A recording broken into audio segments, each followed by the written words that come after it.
Thank you for joining us for another episode of Ask the RFP Doctor, brought to you by the Center for Procurement Excellence.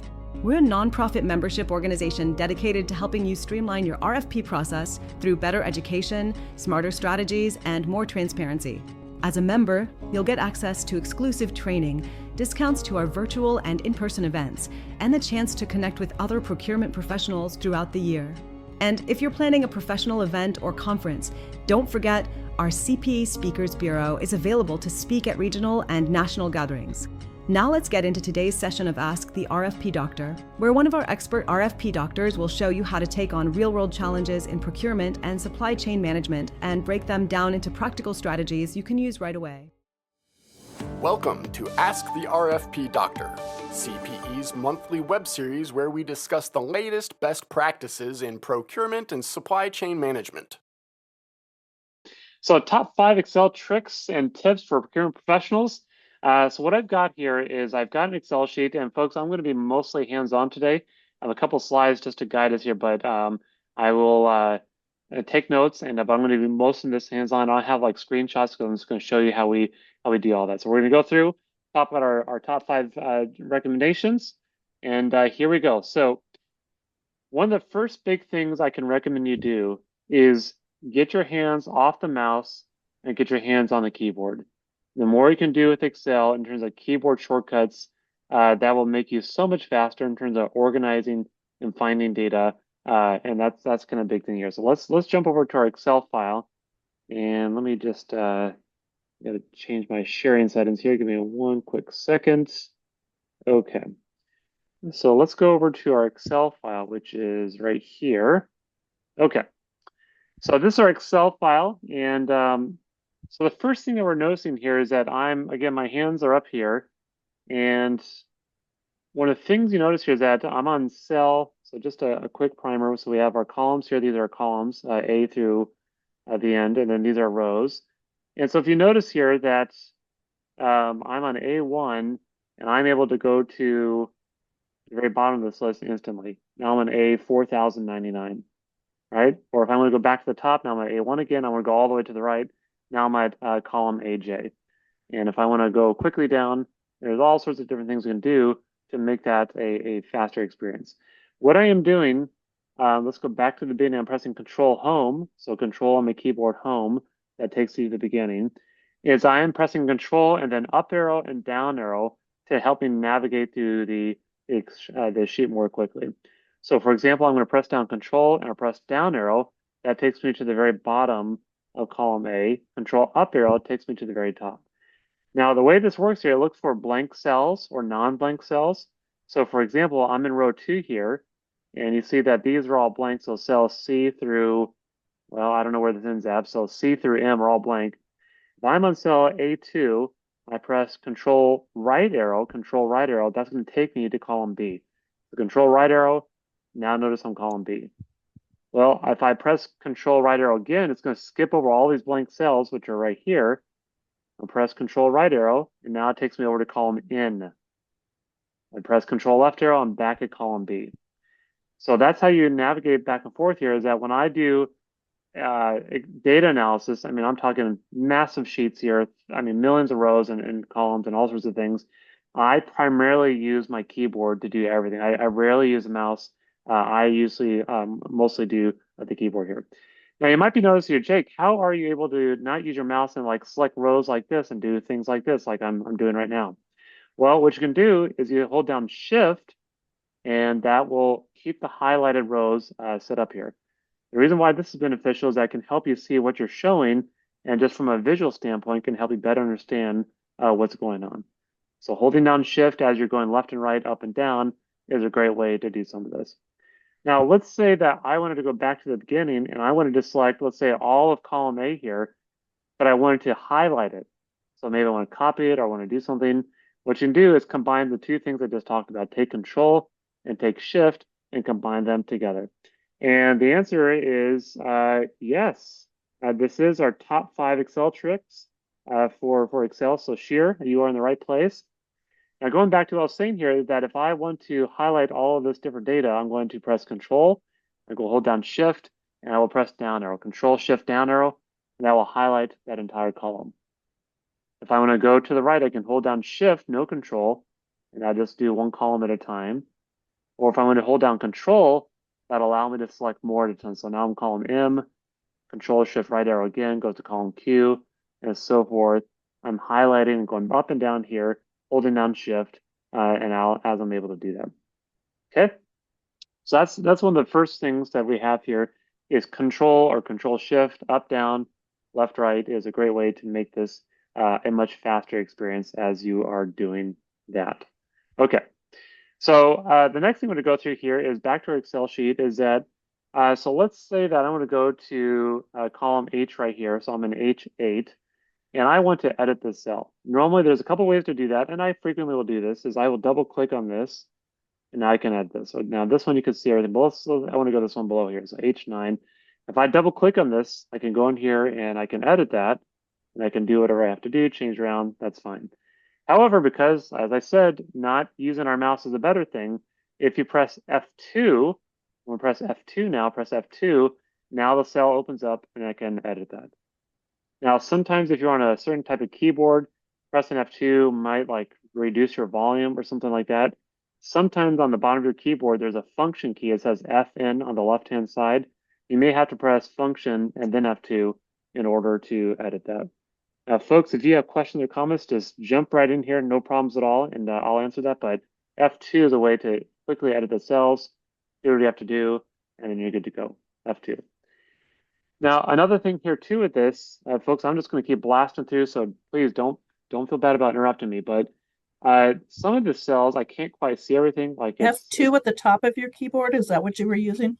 That's exactly right. F2, Brenda, at the very top of my keyboard, right next to F1 is what I was pressing with that. Yep. Thank you. So on this column here, I can't quite see it. Actually, let's make a little change here. Is that as I'm scrolling down, notice how I can't see the top row? So this top row right here, it's really hard to see that. So I want that to stay in place. And the best way to do that is I'm going to click on the second row. I'm going to click on row 2 here. I'm going to go on to View. So click the row, go to View, and I'll go to Freeze Panes, and then click Freeze Panes. So I click on Freeze Panes, and now row 2 will stay on top. Now I can actually see what's going on here. If I did not want to do that, so I'm going to unfreeze panes here just for a second. Let's say I wanted to keep column A visible as well as the top row. So I want to be both A and row 1. I want to see both of those. What I can do is click on cell B2, which is right here. I go to freeze panes, and now I scroll down, it stays. But as I scroll to the right, notice that column A also stays. So freeze panes is a way to lock things in for what we're looking at. Melinda, yes, it is being recorded. We will post the recordings on the website, and you can go back and replay and pause and try again. So we will certainly provide all that here. Okay, so I don't want column A frozen, so I'll unfreeze panes. I'm going to highlight row 2, go back to freeze panes. Now I have row 1 frozen. But the issue I was trying to address here, that see these cells right here, I can't quite see everything, and that's kind of annoying. If I rest my mouse in between H and I double click this here, and that will automatically adjust the width of that column based on the largest width I have available in that particular column. Now, I don't know where it's at, but somewhere in here I have a cell, in fact, it might be this crazy one, that makes that overall width of that particular column. Okay, so F2 is one. So we got a great question here from Kirby. Is there any good way to practice this? Are there any free online resources for mock simulations? Yes, there are classes like on Coursera or Udemy. Those are great ways to do that. Honestly, folks, I never took a class on Excel. I don't know what it is. I just played with it. I just played with it. I was like, there's got to be a faster way to do this stuff, and that's been what has worked well for me. With that said, though, I don't think a class at all would be detrimental. It'd be great. There's way more things I don't even know about out there, but that's what I do. Is Udemy, Coursera. There's free YouTube videos, and there's all sorts of things out there that you can. And certainly, you can watch this video, and that is a great way to see that. So, great question, Kirby. Okay, so F2, Control Shift up and down and left, right. Those are all good ways. Another thing here too is using paste special. Now, folks, this is the big thing, and this is almost a pet peeve of mine. I don't know if everybody's like this, but when I am managing data, I don't like to copy formatting because it can mess things up and may have formulas. Many times when I'm doing data analysis, I just want the data, no formatting. The way you're going to do that is we're going to use a paste special. Now let's go back to the screen here. I think Julia wants a screenshot of this here. And again, this will be posted online, so you have copies of all this here. But these are the different things we want to show you here. So we've done the first two, Control Shift, up and left, up and down. F2, we just did that. Now we're going to do paste special values. Okay, so paste special values, my advice, unless you need the formulas in a set of data, I really, really dislike copying, formatting, and pasting that. I just, because it messes things up, it doesn't, I'm a control freak, and so I don't like that, right? So what I want to do here is I want to make sure that I want to adjust what I want to do here. So I don't want to copy that data. So if I go through this, we're going to copy this data. And Kirby, no, don't throw away the computer. It'll be fine. It's not the computer's fault, right? So, okay. So I want to copy this data. So let's say that for whatever reason, I want to copy, this is a year of some sort. I'm going to copy all this, Control Shift down arrow. I'm going to do a Control C. And let's say I want to open up a new tab. So I click on the plus sign, add a new sheet here. And I want to be able to paste this down here without any formatting. So I'm going to show you 3 different ways to do that. We'll go from slowest to medium slowest to fastest, right? So I Control C. So there's another shortcut, Control C, Control V. Again, my hand is off the mouse just a little bit. So I'll go back to sheet 4 here, and I'll click on Home. So I go to Home, I click on Paste. So there's 1 click, there's 2 clicks for paste. I go down to Paste Special. Okay, now there's all these different things I'm gonna do. Okay, I want values only. That takes out all the formatting. And so that's like 6 clicks here, and there it pastes all my data. There's no formatting, no bolding, nothing else, just the way I wanted it. That's the super slow way to do that. The second way to do that is that on the bottom here, now this might vary by different people here, but notice here on the bottom, I have this shortcut bar. You may not have this, or yours may look different from mine. I have customized this because of what I most commonly use. And you notice here that the very first thing here that this says is values. And the reason why I like this here is that whether I'm at home or not, this will stay here and I can use that. So the other way I can do this, I can click on where I want the data, I click on values, and I paste it. Okay, that's a little bit faster, right? Now, if you don't have this set up, how do you actually do this? The way you're going to do this here is you are going to right click on the bottom. So I'm going to right click somewhere down here. I'm going to click on customize ribbon. So customize the ribbon. Just going to think about it here. And this brings up popular commands. And you can go through. So here's paste special. So you can do that. That's one thing I'm going to do. If you change this drop down here where it says popular commands, you go to all commands. This is literally every single command on a menu button that you can do inside of Excel. So this is a ton of stuff. You go down here to the bottom for under paste, you'll see paste values somewhere around here. So here's paste special. I think it's embedded in there. So you can click on this. I'm not going to do this because I don't want to mess up my Excel, but you can click on this, add that into your main tabs here. And this is a way to make that faster as you get that set up here. So that's what it is. So the reason why I can do that here is that instead of like clicking on paste values, I can click over here and I can do I do Alt on my keyboard. So Alt and then Alt 1. And that says, so this is 1, this is 2. So if I go over here and press Alt 2, that would be the second one, Alt 2, that brings up paste special. If I wanted to undo, well, Control Z is undo. That's the best way to do that. But I also have like print preview and different things like that. Okay. Now, all those are faster. So this is slowest. Click, click, click, click, click, paste special values. This is click once values, which is faster. Alt 1 is faster. The fastest way to paste special values is on your keyboard. You're going to go Control Shift V as in Victor. Control Shift V. Control Shift V. Paste special values. Now this works also in Chrome, like for emails and things like that. Control Shift V. I'll just write this down here so you can see this here. I'll do Control Shift and then V as in Victor. Control Shift V. So that's the fastest way to do that when you just want to paste your data. Okay. So paste special values, and then the last one I want to show, there's 2 more I want to show you here. Let's go back to our sheet. Now, if I want to get to sheet 1 here, I can click on that, but again, I despise using my mouse, so I want to do control page up, control page up. That will take me to my sheet 1. Control page down goes to sheet 4. Do it again, goes to sheet 3. So I'm going to go to sheet 1 here. Here we go. Now, I'm at the very bottom of the sheet, so I'm right on row 4099. And I want to get to the top. What I'm going to do here is I'm going to press Control Home, Control Home. That would take me to the very top of where my frozen cell is at, in this case, row 2. So now I'm at row 2. If I want to go to the very end of that, I can do Control End, as in E-N-D, Control End. And that takes me to the very end of my data set. So I'm in column AJ, I'm in row 4099, and I'm good to go. So that's very good. I have shown you those are 5 shortcuts here. Let's go back to the beginning, Control Home. The last one to show you that I commonly use is that sometimes I just said that I don't like paste special, I don't like formatting. Sometimes, obviously, I do want formatting on all that. So let's go to this column right here. This is some sort of date column. And I want to modify, I want to make sure these are all dates. Now, the way I can do that here is I want to double click inside of this.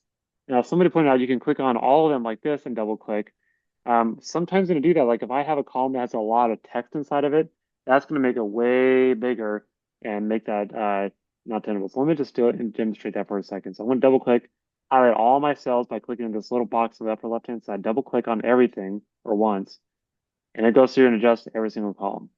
Now, the reason why I don't like doing that is because, like, look at the column S here. This thing is enormous. I can't even see the end of it, right? And the reason why this matters is that as you scroll, it's just hard to manage. So I don't like doing this very often. So I'm going to click on this again. I'm going to click on one of them. I'm just going to drag that a little bit. When I drag just a little bit, even though I have them all selected, it's going to make them all the same width. So I click go with it. Now they're all the same width. Now I feel better. Okay. Now I want to make sure that these are all formatted as dates. So let's double click this in between so I can see what these are. Some of these dates are messed up. I don't know what this means. In fact, most of these dates are weird. I don't know what's going on here, but let's just say I want it as a date. So I'm going to click on this here. Now, normally the way most folks get to date formatting is you go to home, or you start at home, or wherever. You click on data. See, folks, I can't remember how to do it without the keyboard shortcut. That's fine. The way you do this here is you click on it, you do Control 1. Control 1 will bring up format cells. So Control 1 brings up your date. So here's my date right here. There's that one. You double click that, you can do that. And there's all sorts of things, everything else here. Now, I see some comments here about this Excel keyboard shortcut class, folks. We have a lot more coming, and I wanted to start off with that. So anyways, those are some things that we can do with that. So Angela, Sheer, let's move on here because I certainly appreciate the comments about what's going on with that. Okay, hopefully that's been helpful. Let's move on. Okay, so the next thing to do here is I want to cover pivot tables, regular tables, and pivot charts. I will tell you that when I learned about pivot tables years ago, it blew my mind because of what actually you can do here, right? So there we go. So let's get started on pivot tables. So let me kind of explain what this is here. So we're back on our sheet here. And what I want to do is I want to come up with a way to better manage this data. And specifically, like I just like, for example, I have these vendor columns here. Let me double click this. So I have vendors, vendor 1, 2, 3, 4, whatever here. There's all the different vendors. Some of them are duplicated. So 65 is here, 23, 24, there's 23 again. It would be nice if I could go through and do an analysis of how many different times, let's say vendor 23 shows up in the list. There's a couple ways you can do that. One, you can do like formulas and do it manually, like have vendor 1 laid out and you count how many times you see them. Vendor 2, you count that. That's extremely time consuming. The far faster way to do that is through a pivot table. So here's what we're going to do. The first thing I'm going to do is I'm going to do Control Home. I'm going to go to the beginning of my sheet. I want to select my entire data set. So I want to go press up arrow and press Control Shift down arrow, Control Shift right arrow. Now I've got my entire data set highlighted. So I'm just going to scroll around here. You can see I have everything highlighted. And there we go. The first thing I'm going to do is I want to convert this into a regular table, not a pivot table, but into a regular table so that I can at least do a little bit more sorting of my data. So if you click on Insert, and then you click on Table, this will say, okay, here's your data set. it's going to ask you if my table has headers. Headers are the very first row, very top row. That means like the name, the vendor name, dates, so forth. I do have headers, so I'm going to leave that checked. And then I'll click on OK. OK. Now it's going to format all this as a table. It sees this as a table. Now, folks, maybe this is just my preferences. I can't stand this blue color. It's just way over the top here. I don't like that. Well, once I have this set up a table, I can change the formatting. And I'm going to click on this drop down here under table design. Click on the drop down. I'm going to change this to this basic one. Maybe I'm boring. That's okay, but I don't like all these colors. I just want plain and basic. I want a little bit here. Maybe I can turn on grays. That's a little okay, but I just can't stand it. I don't like that. Okay. So it's set up as a table here, and there's a couple of things that have changed about our sheet. Notice here that on every single column, I have this little drop-down arrow on the right-hand side. Is that I have these tools here that I can click on this, and I can sort just this column. I have all the data inside that column. Okay, that's fine. Let's go over to our vendor column. And here we go. So here's our vendor column. So if I click on this here, I can click on the little drop-down next to vendor. Come on now, where is it at? Zoom out a little bit here. So I click on vendor, that little drop on the right-hand side. I can sort this A to Z. So I click on sort A to Z, and it sorts my entire table. Normally what you do is you have to click on all the data, go to sort, well, which is not available because I turned the table. You have to go to sort. It takes a little more time. This is faster to do that. But the other thing I can also do with this too is that let's say I'm only interested in, let's say, vendor 23. So I'm going to click on my dropdown. It shows me all my different vendors. I'm only interested in one of these vendors. So I'm going to uncheck this box here. Select all. I'm going to uncheck that. So clear everybody out. And I'm interested in vendor 23. So I'm going to scroll down here. There's lots of vendors. And there's, well, 23 is right there. So I'm going to click on vendor 23. I click OK. And it's only going to show me now vendor 23. This is called a filter. So if you're trying to zoom in on one particular area, this is a great way to go through and help you understand, very quickly what's going on. Let's go back to everybody, check the box again, and now everybody shows back up. So that's called filtering. This is a regular table. This is helpful in terms of finding specific data. It's a great way to do that. But what I want to do now is I want to get you more value out of that. I want to turn this into a pivot table. So the way I'm going to do this here is I can either select all my data again, but because this entire sheet, this entire group of cells is already a table, I can just click anywhere inside of that. So I'm going to click on anywhere. I'm going to go to Insert. I'm going to click on Pivot Table. So click on Pivot Table. It says, okay, what do you want to do here? So this is Table 1. Excel called this whole thing Table 1. I'll put this in a new worksheet, and then I'm going to click on OK. Okay, there we go. So now I'm in a new worksheet, and what you notice here is that on pivot tables, it has what are called pivot table fields. So these are all your fields these are basically your column headers that are from your table. So left to right, column A, column B, but these are all named according to what they are. So we talked about earlier, I'm interested in vendor, let's say the vendor, and the total amount of dollars that each vendor has won.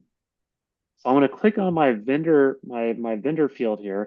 I'm going to drop this down, click and drag this. I click and drag, not filters, not columns, not values. I'm going to put this into rows. So I'll drop this down into rows. I'm going to let go of this here, and boom, look at that. It automatically populates every single vendor, not duplicated, each unique vendor value that's over here. That's the first step. The second step, I want to know the total dollar amounts for each one of these vendors. Click outside the pivot table. I'm going to click on amount here, and where do I want to put this? Well, I'm going to take this here, and I'm going to put this down to, let's say, values. Okay. Now, Sharon, we'll get to your question here in a second here. Let me finish this up, and I'll go back to your question. So I clicked on amount. I dragged that down into values here, and it shows me these are counts of amount. Amount is just a dollar field. This tells me vendor 1 has 8 values for amounts. Okay. Over here, vendor 103 has 5 of those. Okay. Counts are interesting, but what am I more interested in? Just like the number of different POs they have, that's not really what I'm interested in. But what I'm really interested in is, actually, why don't we do this? Let's have both a count and the total dollar amount. So I'm going to click on amount here, the same one from before. I'm going to drag this again down next to that. So now I have two of them. So I have count and count, right? I'm going to leave counts as is, but I'm going to right click on the second one, go to summarize values by, so right click, and I'm going to click on sum. Now it adds everything up. So I'm going to click on column C here. I'm going to do control 1, formatting, changes to, let's do currency, no decimal places. There we go. In less than, well, I took time to explain this here, but in less than 10 seconds, I've gone through every single vendor here. I've counted up how many POs they have and the total dollar amounts for every one of those POs. Let's say you don't want the sum here. What if you wanted the average dollar amount? Okay, that's fine. You right click on this, you go summarize values, and we go to average. Now here's the average dollar amounts. Now you see some of these guys have it divided by 0 error. That's because maybe they had no value. Maybe it's because it was a 0 value, whatever. It's not an Excel error. This is a mathematical error. That's all that is here. So you can see here that vendor 1, they have an average of 8 POs at an average value of $12,000. Okay, that might be beneficial. Let's say here for a second, what you can do is, let's say that I have like these different departments. Let me just go back to our data sheet here. Let's go back to our data sheet and let's find our different departments. Here we go. So these are different departments. What if I want the average PO amount by vendor by department? Let's do that. Let's go back to sheet 5 here. I'm going to take out this count here just because it's going to get really confusing if I don't do that. I'm going to take this amount. The way you turn this off, you just click on it and just drag it and throw it into the ether here. So I click over here, deletes it out. Fantastic. And I know there's several questions. I'm going to stop in just 1 second, then I'll stop talking. And let's add in the department. Now, I don't know where they're at. Oh, here they are. So this department. The way you're going to do this here is you're going to take the department, and I'm going to drop this into columns. So click on department, drop this already at columns, and it's going to list out every single unique column and then the values for that. Now, folks, there's a lot of, I know you can't see this. Let me freeze the panes here just for so you can actually see what's going on. Click right here. Just give me 1 second because I know this is like super confusing. Can't see everything. So let's go down to, there we go. So vendor 1005, they have an average of $83,000 for CCMS. And apparently that's all. I'm trying to find, here we go. This is a good one. Nope, that's not a good one. So there's there's 2 different data. So this is just a data cleaning thing that's an issue here. But what this basically does, if I had a better data set, you could go through and break up, this is each individual department, and these are the average PO amounts for every single one of those departments. Now, most of this data is blank and all sorts of different things here. This is just a data cleaning issue, but that's how you would do that. Okay, so let's get to the questions here. I don't even know what time this is. We're having so much. Okay, 1:30, so I got a little bit more time. Okay. So Sharon, if you're in a filter only showing vendor 23 and you want to copy a piece of data and add it to the vendor 23, if you cover all the cells and paste the info, we'll paste in the fields you can't see since you're filtered, or we'll only paste in the vendor 23 fields and not mess with fields. Okay, great question, Sharon. Okay, so let's go back to our handout here. And the question from Sharon was, if I go over to, let's say, vendor 23, and let's say I want to clear all this out. Let's go over our vendor 23. You know what, let's just type in vendor 23. Okay, select all. I only want this one, click OK. There we go. So the question is, if I paste more values into here, what's going to happen? Well, there's a couple things about this. I paste data down here. Let's say I just type in new data like this. This is outside of my table. Notice how these cells on the left-hand side here are blue, and this is white. Excel, this table doesn't see that data. Now, if I were to go over here and like insert a new row, and I type in vendor 23, and I want to call this test 1, test. Just I want to put this in bold just so we can see it, right?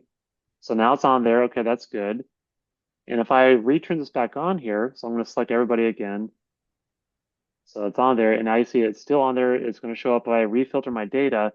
It's going to show up. So let's type in vendor 23 again, and uncheck all this, vendor 23. And there it is. So I don't know quite that answers your question, but yes, it will add to it. If you paste in data, you'll just have to rerun your filter. So what I mean rerun your filter is you click on this here and you can clear the filter. So I'm gonna clear this out. So now it's shown to everybody. And I'll just redo this again, check whatever vendor I'm interested in, and that'll redo the filter to show you what's actually taking place. Okay. Tim says, what if you want to pull data from multiple Excel sheets, monthly reports? How do you link multiple files? And equals all files, you can create a pivot table. Oh, Tim, that's a long answer. Basically what you can do with that is you would put everything into a single sheet is the best way to do that. There's a tool called Power Query. We can link multiple Excel files together. That's beyond the scope for today, but there are different ways to link multiple Excel files together to create what's called one overall data model. And we can pull all the different sources together is one way to do it. That's a little bit involved, but there are tools. It's called a data model is the best way to be able to do that. Okay, Ian had to leave. Okay. Okay, last question, then we'll keep moving on. Don says, if you want to add more data to the table weekly, does the pivot table auto refresh or how do you refresh? Great question, Don. Absolutely, great question here. So let's go back to this crazy pivot. This is too much. I can't deal with this. So let's go through. Let's go back to the pivot table. I'm turn on my fields here. So let's turn on our fields. Here's our field list. I'm gonna take out department just because that's too much. I can't see anything. I'm also my little tiny laptop. It's on my desktop. I have a lot more screen space. Probably like you all have a lot bigger screen than I do. But okay. So Don's question was a fantastic question. So let's go through here. Let's change this into the average. Actually, let's add in amount again. I want to make sure you see this here. Okay. Crystal, by the way, this is just this is a procurement officer. She tracked POs by hand. This is not from ERP. This is, she had this whole homegrown system. She tracked all her POs, 4,000 POs by herself. They have since adopted an ERP, but that's where I got the data from. Okay. So Don's question is, well, what if I add a new PO for vendor one here? How does this data get updated? So let's go through, and that's super easy. So let's go through here. I want to clear out my filter. Okay, that's fine. I'm going to scroll down here. It doesn't really matter. So let's just put it right here. I'm going to right click, insert. All right. I have vendor one. Now I'm going to make this a huge value because that way you can see the actual update. So let's make this $250,000. Huge PO, way greater than everybody else. But I would just illustrate that. Okay, vendor one, 250. The rest of the data is blank. That's fine. We go back to our pivot table here and notice this was at 8 and 12,000. It hasn't updated. The way you update is you go to pivot table analyze and you click right in the middle here, this refresh button. So you click on refresh or you do Alt F5, click on that. Now it's up to 9 and this has jumped up to 39,222. So that's how you do that. You have your data. And what I like to, I'm skipping over so much best practices, but what I like to do is I call this maybe let's call this my vendor report.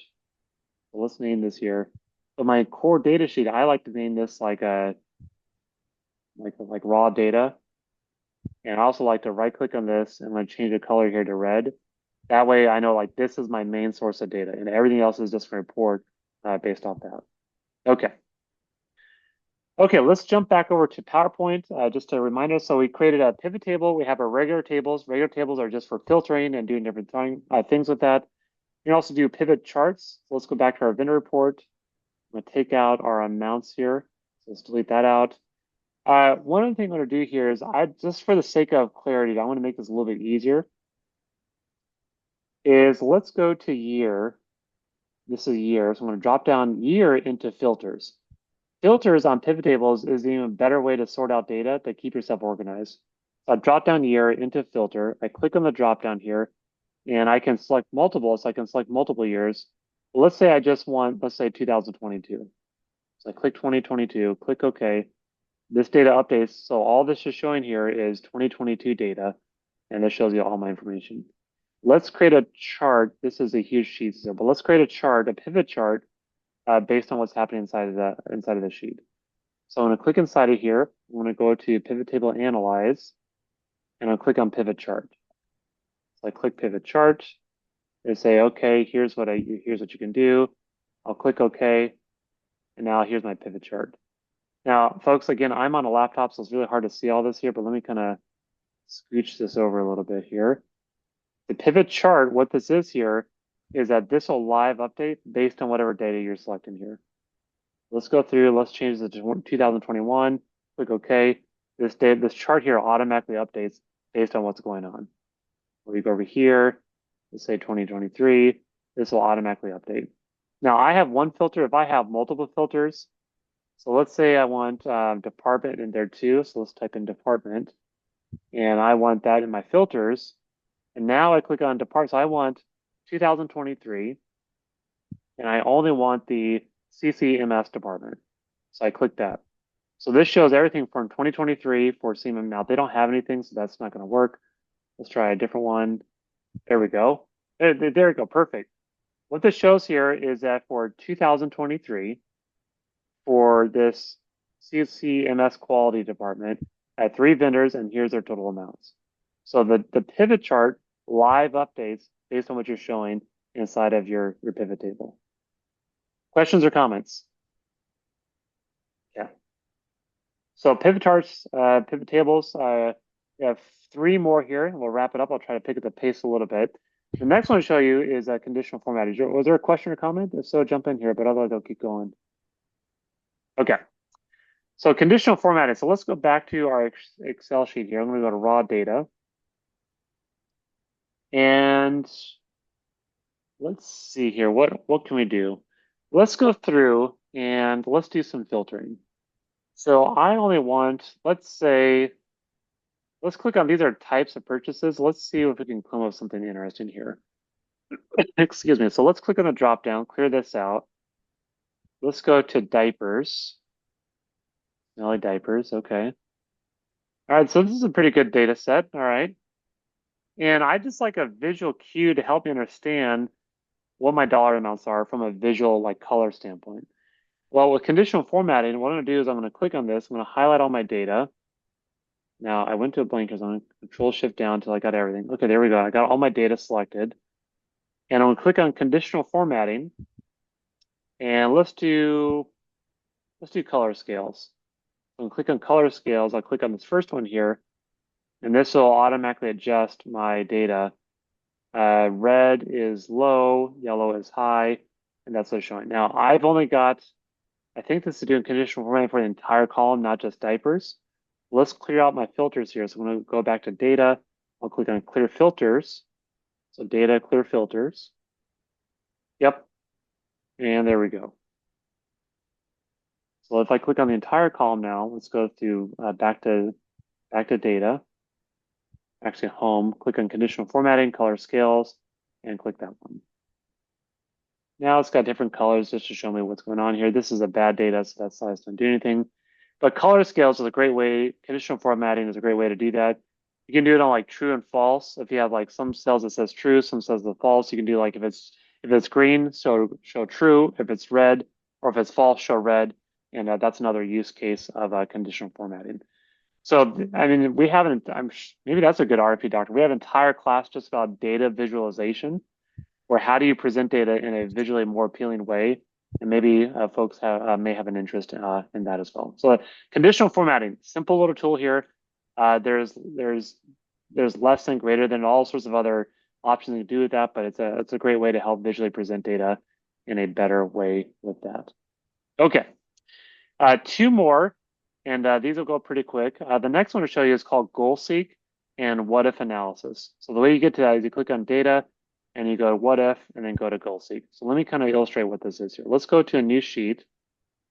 And let's say that I have, I'm going to do a super simple example, but you kind of see how this works here. So let's say I have a product. Let's call this diapers, just because we're talking about diapers. And the unit cost of a diaper pack is, let's say, $4. I'll format this here, $4. And so I have my quantity over here, quantity. And so this is my total. So quantity will be, let's say, 10 for 4. So my total then is I'm going to go to this multiplied by this. Okay. So 4 times 4 is 16. Okay. This is a super simple example, but a what if analysis is, what if let's say I have my total dollar amount, and what if I want this number to be 100, by modifying the total quantity. Now you can do simple math, do this by a calculator, that's fine, but I'm trying to illustrate, like if you have a very complicated formula that's pulling from lots of different cells here, what if is a really, really powerful tool to help us understand. So I'm going to click on data. We'll go to what if, go to goal seek. And what this says here is it's asking you, okay, what cell do you want to change? So in this case, I want to change cell E2, which is this one, the total amount. And I want to change the 16 amount to, let's say, 100. And how are we going to get to 100? It's like, well, I want you to modify or change the quantity cell. So I'll click on quantity cell, I'll click OK, and then I'll click OK. So it goes through and it calculates out, as we know, 25. So it changes this 4 to a 25 to give us our target value. Now, folks, this is a super simple example. Sorry, I should have zoomed in. I'm sorry about that. Now, if you have like multiple Excels, like let's say for whatever reason that this cell here was divided by, multiplied that, let's say I was going to calculate tax. So this is equal to, let's say it's 8%. So multiply this by 1.08. So with tax in here, it comes out to 108. Well, what if I want this total now to be, again, we'll modify this. We'll go to data, we'll go to what if, we'll do goal seek. I can't have my total being more than, let's say my total here, 108 with tax is going to be no more than, let's say, $135. The way I want to get to that is by modifying the quantity cell again, click enter, and I'll click OK. What Excel will do is it'll go through and try to find a value that changes this cell, our end cell, to the target value. In this case here, it found that we have to set it to 31.25. So even though I have a formula that's based on a different cell, and that has a formula there, it traces through all the different formulas and gives you your end cell here. So hopefully you can kind of visually see that if you have a very complicated system, what we're trying to do here and what we're trying to demonstrate for this particular example. Okay. The last thing I'm going to do here is what's called named ranges. And named range is a better way to organize your Excel sheets so you don't get lost here.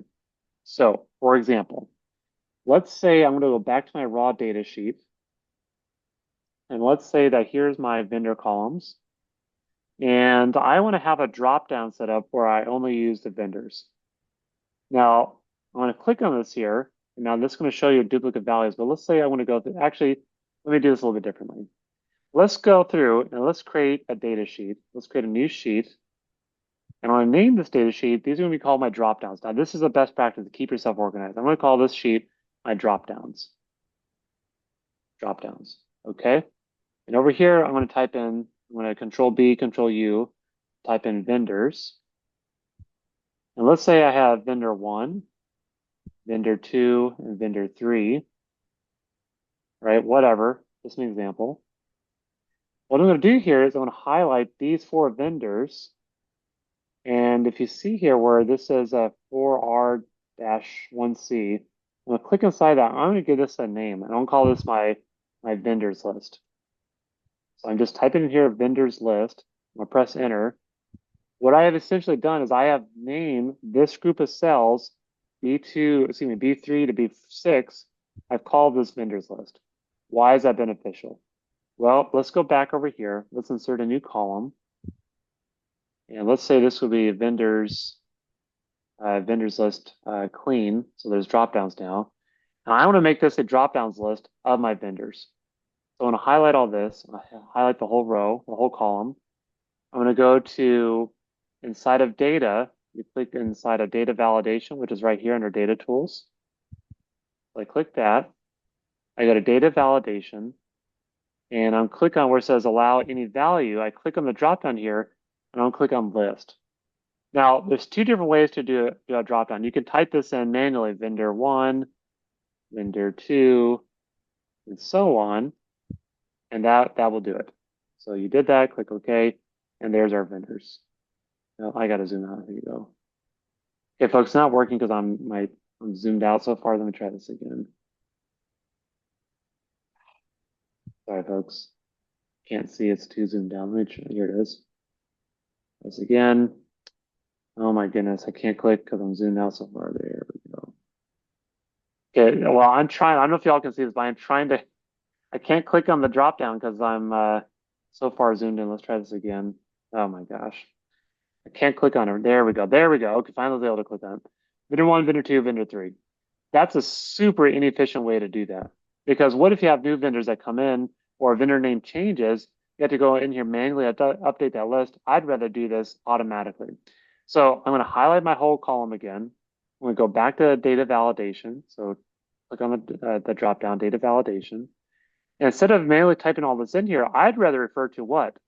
I'd rather refer to my name list on the other Excel sheet. So I'm going to delete this out, click on this little arrow here, and let's just go find it. You can also type it in, but let's click on this here. Let's go to my drop downs here, and I'm going to highlight this. Now notice how it knows this is called vendors list. I'm going to click on press enter. It's equal to vendors list and click OK. I go back over here. I click my drop downs. If I can click on this. Oh my gosh, come on. Y'all see it's here, right? It's just my computer is so far. There we go. I had it. There it is. Vendor 1, 2, 3, and 4. All right, that's automatic. Let's go back to drop downs. Let's say vendor 2, let's say they got renamed to ABC Cleaners. Okay. Their vendor name changed, whatever. Go back over here. I go to my drop down. And what's this going to say? ABC Cleaners. So this will automatically propagate everywhere else that is shown. So it's a great way to maintain your data, keep things organized as you do that. Okay, so those are named ranges. So a good way to do that when you have named ranges is that you can refer to named ranges anywhere you want. So let's go back to our example over here. We have my diapers. Let's name this cell here, this 135. Let's name this, we'll call this total diaper cost with tax.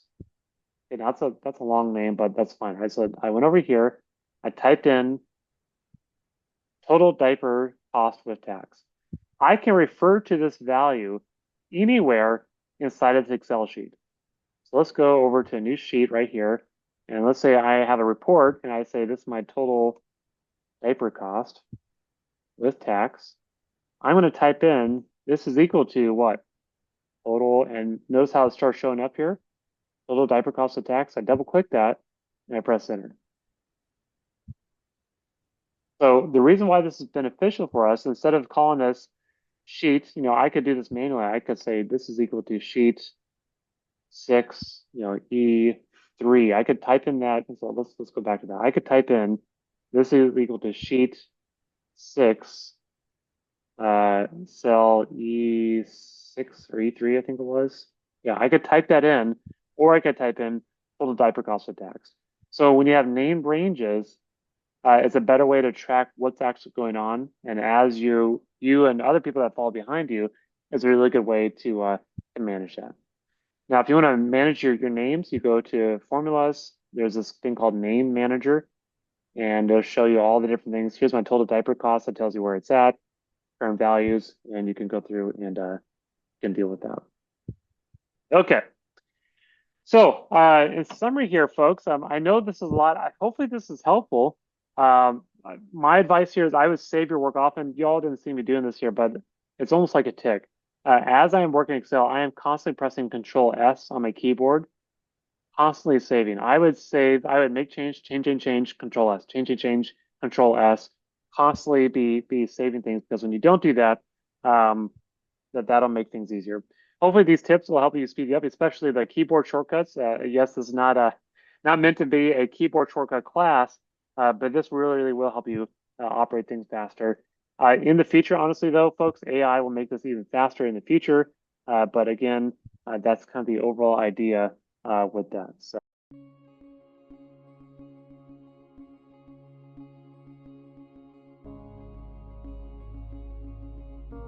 This has been Ask the RFP Doctor, brought to you by the Center for Procurement Excellence.